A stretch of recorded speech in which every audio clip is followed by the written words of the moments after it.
این همه برای مویهای نولازمه بدن های بسیار هم میگن که رزولتات متیا یا نمتیا. امروز برای شما سنجش میکنیم میبینیم. رفتیم مصطفی جون سنجش را سر کردیم. بیا مصطفی جون.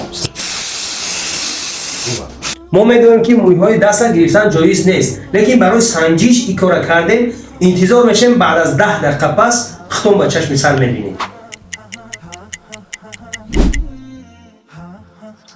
انا دیدید برادر رزولتات شد. اصلا اون نفرهایی که ایران میکنن با بعدن روغن مورچه میکنن برای دیر برآمدن این مویهای نولازمه. اینا دیدن رزولتات. بیشتر این برای اون نفرهایی که کسلی هستن در روی جایگاه برای نصف کردن این مویهای نولازمه اشون توصیه داده میشه. دعا میکنم که تمام او بیمارها را خدای مهربان شفای کامل و عاجل نصیب گرداند. تنسیتی و خانواده نصیب شما ای بندگان خدا. السلام علیکم و رحمت الله. الحمد لله والشكر لله.